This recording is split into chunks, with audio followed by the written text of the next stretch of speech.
Kasih karunia dan damai sejahtera Allah Bapa kita dan anaknya Tuhan Yesus Kristus menyertai saudara. Amin. Shalom saudaraku yang terkasih, di dalam nama Tuhan Yesus Kristus senang bisa menyapa saudara di tempat saudara berada hari ini dalam dimensi yang berbeda tetapi dalam dunia yang sama. Sebagai insan yang diciptakan untuk Tuhan, sebelum melakukan rangkaian aktivitas kita pada hari ini, marilah kita mengawalinya dengan mendengarkan firman Tuhan. Shalom, selamat pagi untuk kita semua. Sebelum kita melakukan aktivitas kita, marilah kita terlebih dahulu mendengarkan firman Tuhan, yaitu yang tertulis di Matius 18 ayat 7 demikian bunyinya. Celakalah dunia dengan segala penyesatannya, memang penyesatan harus ada, tetapi celakalah orang yang mengadakannya. Demikian firman Tuhan. Shalom. Saudaraku yang terkasih, di dalam nama Tuhan Yesus Kristus, pernahkah saudara memikirkan satu hal? Mengapa kita manusia ini masih memiliki kesempatan untuk memperoleh pembenaran di dalam iman akan keampunan dosa kita, sedangkan si iblis tidak mendapatkan keampunan itu?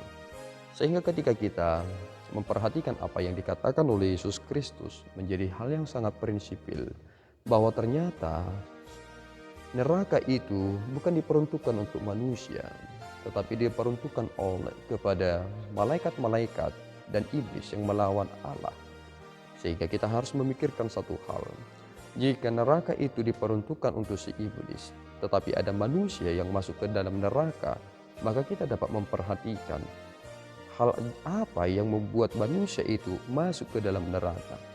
Dan ketika kita memikirkan apa yang dikatakan oleh Nats hari ini, maka kita melihat secara jelas bahwa ternyata ada signifikansi yang jelas dan tegas yang dikatakan oleh Yesus Kristus, dan ini harus kita perhatikan.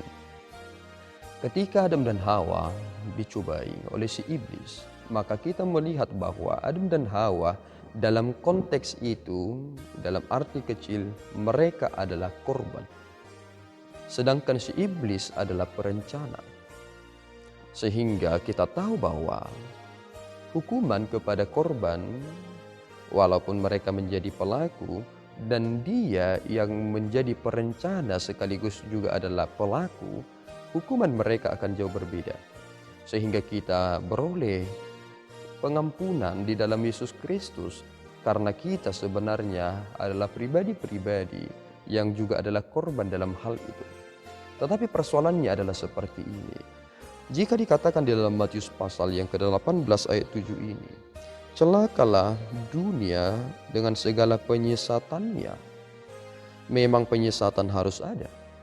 Penyesatan itu bersumber dari siapa? Tentu bersumber dari si iblis. Tetapi yang menjadi celaka adalah, celakalah orang yang mengadakannya. Berarti jika seseorang mengadakan penyesatan itu, dia juga adalah bagian perencana. Bukankah ini menjadi mengerikan sekali?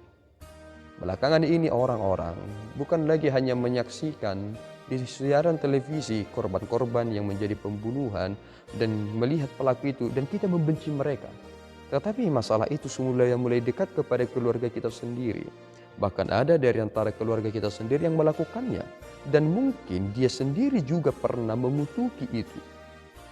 Kepada mereka yang melakukan tindakan kejahatan itu, mungkin dia juga paling membenci dia, tetapi dia juga yang menjadi pelaku.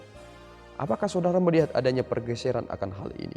Sehingga kita harus mengerti satu hal, bahwa ternyata kita harus hidup di dalam kebenaran senantiasa. Ada hal yang menarik yang dikatakan di dalam Matius pasal 18 ayat yang ke-6. Tetapi barang siapa menyesatkan salah satu dari anak-anak kecil ini yang percaya kepadaku, lebih baik baginya jika sebuah batu kilangan diikatkan pada lehernya, lalu ia ditenggelamkan ke dalam laut. Ini adalah hal yang penting kita perhatikan. Sehingga ternyata penyesatan itu sering sekali bersumber dari hal-hal yang kecil. Dan jika kita bukan menjadi pribadi-pribadi yang menjadi sumber nasihat, yang menjadi sumber dari pengertian yang benar, maka kita juga adalah bagian penyesat. Itu mengapa kita harus mempersiapkan dengan begitu baik apa yang harus kita sampaikan kepada anak-anak, kepada orang lain. Sehingga apa yang boleh keluar dari mulut kita ketika kita berkata kepada mereka itu adalah nasihat yang dapat dipertanggungjawabkan. Jangan-jangan kita juga menjadi orang yang sering menghasut seseorang untuk melakukan hal yang tidak beres. Lihat, banyak sekali korban anak-anak belakangan ini dan tindakan mereka di luar akal. Apakah mereka bisa melakukan itu ketika mereka tidak sampai untuk memikirkan itu? Ternyata ada yang mendorong mereka di belakang, dan yang melakukan itu ternyata memberikan kepada mereka nasihat-nasihat yang berupa penyesatan. Dan di sanalah kehancuran itu terjadi. Kita harus memperhatikan ini dengan baik dan benar. Kita perlu mempersiapkan masa depan setiap orang itu menjadi lebih baik. Jika saudara adalah bagian dari rencana Tuhan itu, maka saudara harus mempersiapkan hal yang terbaik yang harus saudara berikan kepada banyak orang, sehingga mereka boleh sadar akan kebenaran itu. Penyesat itu hanya dapat diatasi dengan kebenaran.